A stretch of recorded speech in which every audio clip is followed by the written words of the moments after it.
नमस्कार साथियों, स्वागत है आप सभी का आशा सिविल सर्विस एकेडमी के यूट्यूब चैनल पे, जहां मैं अंकुल द्विवेदी आप सभी का हार्दिक अभिनंदन करता हूं। साथियों, आज की कक्षा में हम पढ़ने जा रहे हैं भारतीय इतिहास के कालखंडीय विभाजन के विषय में, chronological study of Indian history, या ये कहें पीरियडाइजेशन ऑफ इंडियन हिस्ट्री, जहां हमने भारतीय इतिहास को अध्ययन की सुविधा के दृष्टिकोण से कई भागों में बांटा है।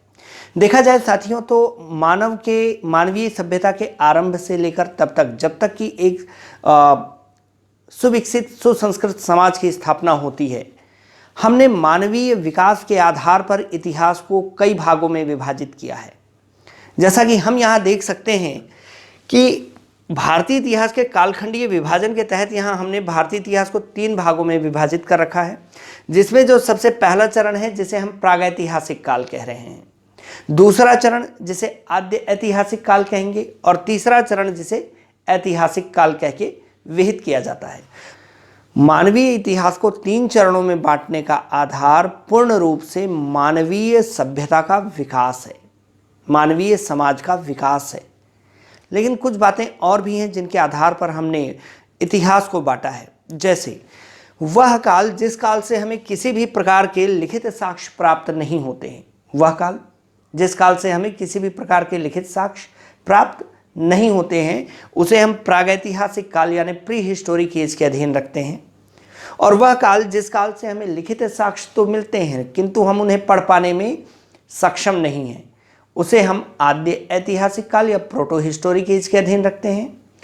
और वह काल जिस काल से हमें लिखित साक्ष्य मिले और हम उन्हें पूर्ण रूपेण पढ़ पाने में भी सक्षम हैं, उसे हम ऐतिहासिक काल या हिस्टोरिक एज के अधीन रखते हैं। इसके साथ ही अगर देखा जाए तो इतिहास के प्रत्येक चरण को, चाहे वो प्री हिस्टोरिक एज हो, प्रागैतिहासिक काल हो, प्रोटो हिस्टोरिक एज या आद्य ऐतिहासिक काल हो, हिस्टोरिक एज या ऐतिहासिक काल हो, इन्हें हमने इनकी विशेषताओं के आधार पर कई नामों से विहित किया है। जैसे अगर हम बात प्रागैतिहासिक काल की करें, ऐसा नहीं है कि अगर समाज में उस समय हम आदि मानव के रूप में हमारा अस्तित्व था तो हमारा कोई सांस्कृतिक पहलू नहीं था। उस वक्त भी हमारा सांस्कृतिक पहलू था, जिसके प्रमाण हमें पत्थरों पर मिले। क्यों? क्योंकि मानवीय जीवन की निर्भरता का एकमात्र साधन पत्थर था। जब मानव जीवन पूर्ण रूपेण किस पर निर्भर करता था? पत्थरों पर सर्वाधिक आश्रित था। हम पत्थर की गुफाओं में सोते थे, पत्थर से हम जानवर मारते थे, पत्थर से उन्हें काटते थे और उनका भक्षण किया करते थे। तो इस प्रकार यदि देखा जाए, अब यहाँ पे जो मुख्य ध्यान देने योग्य बात है कि मानव की कलात्मकता की जो अभिव्यक्ति है, अब वो धीरे धीरे किस पे? पाषाणों पे प्रमाणित होना शुरू हुई, पाषाणों पे वो अभिव्यक्ति जाहिर होना शुरू हुई। अर्थात जो पाषाण औजार थे, जो स्टोन टूल्स थे, उन्हें मानव ने अपनी सुविधा के अनुसार तराशना आरंभ किया और धीरे धीरे उन पत्थरों पर प्रयोग के माध्यम से उन पत्थरों को और ज़्यादा औजार के रूप में मानवीय समाज के लिए और ज़्यादा व्यवहारिक, सार्थक, धारदार और मारक बनाया गया। यहाँ पे आरंभ होता है एक पाषाण उद्योग का, और यह उद्योग मानव के विकासवादी विचारधारा का प्रथम उदाहरण है। तो पाषाण काल को भी हमने सामाजिक विकास के आधार पर 3 भागों में विभाजित किया है। यहाँ पे हम बखूबी देख सकते हैं पूर्व पाषाण काल, मध्य पाषाण काल और नवपाषाण काल। अब यहाँ पे यदि गौर फरमाया जाए तो पूर्व पाषाण काल जो है ये अपने पाषाण उद्योगों के लिए जाना जाता है, जहाँ मानव ने लगातार पत्थरों को तराश कर, प्राकृतिक रूप से मिले हुए पत्थरों को तराश कर अपने लिए और ज़्यादा व्यवहारिक और मारक बनाया, ताकि जानवरों का शिकार और ज़्यादा बेहतर तरीके से और आसानी से किया जा सके।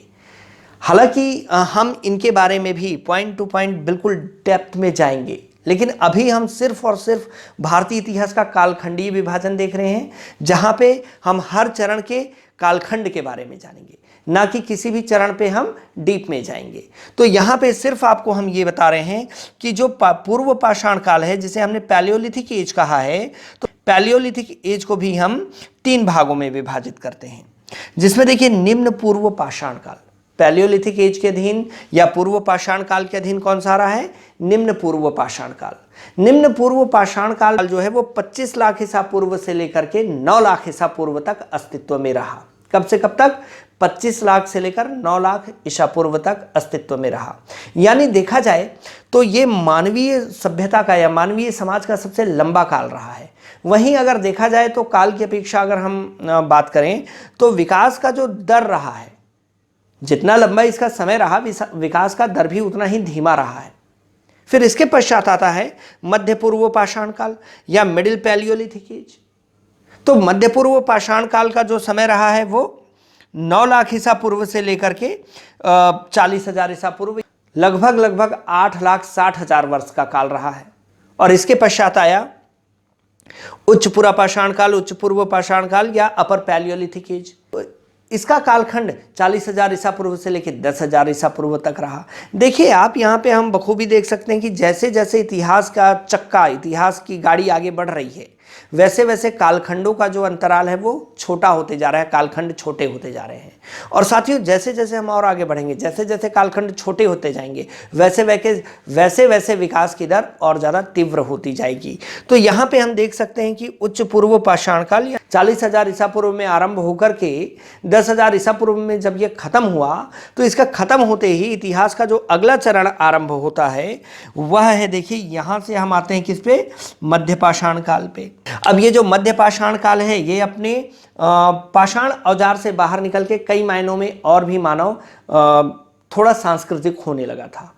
कहीं थोड़े बहुत अग्नि के प्रयोग के अवशेष, तो कहीं छोटी बहुत झोपड़ियों के अवशेष, ये सारी चीज़ें, थोड़े बहुत पशुपालन के अवशेष भले ही प्रारंभिक थे लेकिन कुछ मात्रा में मिलने शुरू हो गए थे। किंतु यदि घोषित रूप से और क्रांतिक रूप से मानवीय परिवर्तन, मानवीय समाज में विकासात्मक परिवर्तन की बात की जाए तो वह हमें देखने को मिलता है नवपाषाण काल में। और नवपाषाण काल का समय है 4,000 ईसा पूर्व से लेकर 2,000 ईसा पूर्व तक। इस काल में मानव ने कृषि करना, पशुपालन करना, बस्ती में रहना, ये सारी चीज़ें, तो मानव जो है वो उसका सांस्कृतिक पहलू आरंभ हो गया था। समाज जो है इस समय सुसंस्कृत होने लगा था। और इसके पश्चात नवपाषाण काल के ठीक बाद, मतलब ये कहें कि जैसे ही हमारे इतिहास में नवपाषाण काल का चरण समाप्त होता है, हमारे यहाँ आरंभ होता है आद्य ऐतिहासिक काल। कौन सा काल? आद्य ऐतिहासिक काल, जिसे हम प्रोटो हिस्टोरिक एज कहते हैं। और आद्य ऐतिहासिक काल में जो मानव का बसाहट है, जो मानवीय सभ्यता का विकास है, वो कहाँ पे हुआ? वो सिंधु नदी के किनारे किनारे हुआ। सिंधु नदी वही जो तिब्बत से निकलती है, दमचौक नामक स्थान पे भारत में प्रवेश करती है, लद्दाख और जास्कर श्रेणियों के बीच बहती हुई, भारत में बहती हुई यह चिल्लास नामक स्थान पे पाकिस्तान में प्रवेश करती है, और पाकिस्तान में बहती हुई यह कराची में अरब सागर में गिर जाती है। तो पूरा का पूरा जो सभ्यता है आद्य ऐतिहासिक, ये सिंधु और उसकी सहायक नदियों के इर्द गिर्द विकसित हुआ। क्षेत्रफल के दृष्टिकोण से देखें तो 12,99,600 वर्ग किलोमीटर इसका क्षेत्रफल रहा है, जहां लगभग खुदाई में 1400 बस्तियां हमें मिली हैं। तो यह भी सुनिश्चित है कि भाई यह भी प्रमाणिक है कि अपने आप में क्षेत्रफल के दृष्टिकोण से भी यह एक व्यापक और बहुत वृहद सभ्यता थी। तो कुल मिलाकर देखें तो हमने इसे, चूंकि सिंधु नदी के किनारे किनारे ये सभ्यता विकसित हुई, तो हमने इसे सिंधु नदी घाटी की सभ्यता या इंडस सिविलाइजेशन भी कहा, इंडस वैली सिविलाइजेशन। चूंकि 1400 शहरों में पहला शहर जिसकी खुदाई करवाई गई थी वह हड़प्पा था, तो हड़प्पा को पूरी की पूरी 12,99,600 वर्ग किलोमीटर की इस वृहद सभ्यता का प्रतिनिधि, रिप्रेजेंटेटिव शहर माना जाता है। तो हमने इसे हड़प्पन कल्चर या हड़प्पा सभ्यता भी कह दिया। वहीं अगर देखें तो चूंकि मानव ने इस काल में प्रारंभिक तौर पे धातुओं का प्रयोग करना शुरू किया था, अब मानव पाषाण के प्रयोग को छोड़ करके किसके प्रयोग में आ गया? धातुओं का प्रयोग आरंभ किया। तो हमने इसको मानव के सांस्कृतिक पक्ष के आधार पर इसे धातु काल भी कहा। और यही नहीं, मानव ने इस समय क्या किया कि दो धातुओं को मिलाकर मिश्र धातु बनाने की भी कला सीख ली। तो हमने इसे, और सबसे पहली मिश्र धातु जिसका निर्माण किया गया था मानव के द्वारा वो थी कांस्य। तो हमने इसे कांस्य एज या ब्रॉन्ज एज भी कहा। और स्वाभाविक है कि धातु काल कहा है। अब धातु में भी जो सर्वप्रथम धातु इस काल में मानव के द्वारा प्रयोग में लाई गई वह थी तांबा। तो हमने इसे ताम्र युग भी कहा, हालांकि यहां लिखा हुआ नहीं है, नोट कर लें, ताम्र युग भी कहा। अब देखिए इन दोनों का एक क्या है, ज्वाइंट एज है, जहां पे पाषाण काल जो है, नव पाषाण काल समाप्त हो रहा है 2000 ईसा पूर्व, और ये आरंभ हो रहा है आद्य ऐतिहासिक काल 2500 ईसा पूर्व। तो निश्चित तौर पर यह कहा जा सकता है कि यहाँ पे नव पाषाण काल जब पूरा पूरा खत्म भी नहीं हुआ है कि आद्य ऐतिहासिक काल आरंभ हो गया है। तो निश्चित तौर पर इनका जो कुछ समय है वो आपस में क्लैश करता है इस प्रकार से। देखिए इतिहास की गति ही यही है। ये कहने का क्या तात्पर्य है कि ये वाला काल पूरा पूरा खत्म भी नहीं होता है कि अगला काल शुरू हो गया होता है। पर्टिकुलर उस एरिया को जहां ना तो प्राचीन जो पिछला युग है उसकी विशेषताएं पूरी खत्म हुई होती हैं, ना अगले युग की विशेषताएं पूर्ण रूपेण आरंभ हुई होती हैं, इसे हम संक्रमण काल या ट्रांजिशनल एज कहते हैं। ऐसा ही ट्रांजिशनल एज नवपाषाण काल और ताम्र युग के बीच में देखने को मिलती है। तो हमने इसे इसकी इसी विशेषता के कारण हमने इसे ताम्रपाषाणिक युग से विहित किया है। ताम्रपाषाणिक युग का नाम या चाल्कोलिथिक एज का नाम दिया है। तो ये समझने योग्य बात है। फिर इसके पश्चात देखिए ये जो सभ्यता है ये जब समाप्त होती है, ये पूरी की पूरी सभ्यता चलती है आद्य ऐतिहासिक काल की सभ्यता 2500 ईसा पूर्व से 1700 ईसा पूर्व तक। कब तक चलती है? 2500 ईसा पूर्व से 1700 ईसा पूर्व या 1750 ईसा पूर्व आप मान सकते हैं। देखिए इन सब के क्रोनोलॉजिकल जो डिवाइडेशन है या पीरियडाइजेशन है, इसका कोई एक ऐसा प्रमाणिक स्केल नहीं है इतिहास में कि जिसके आधार पर निश्चित तौर पे एक दिन किसी सभ्यता का अंत हो और दूसरे दिन उस दूसरी सभ्यता का आरंभ हो। तो ऐसा नहीं है। ये क्या है कि प्राप्त वस्तुओं के कार्बन डेटिंग अध्ययन के हिसाब से हम इनका कालखंडीय विभाजन करते हैं, और यहाँ पर जो सबसे सर्वमान्य कालखंडीय विभाजन है वो मैं आपके सामने प्रस्तुत कर रहा हूँ।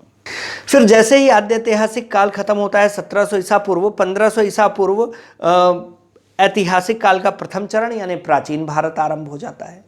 अब यहाँ पर आपको एक चीज दिखाई दे रहा है, ये बीच में 200 वर्ष का एक गैप दिखाई दे रहा है 1700 ईसा पूर्व से 1500 ईसा पूर्व के बीच।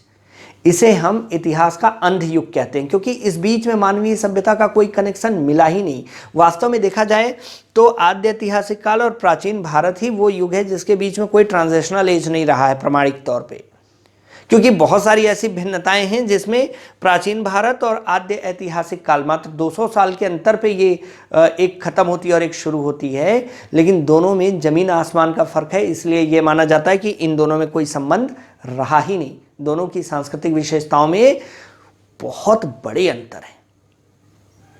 फिर देखिए इसके पश्चात हमने यहाँ पे ऐतिहासिक काल को 3 भागों में बांटा, वह काल जिसके हमें प्रमाण भी मिले और हम उन्हें पढ़ पाने में भी पूर्ण रूपेण सक्षम हैं।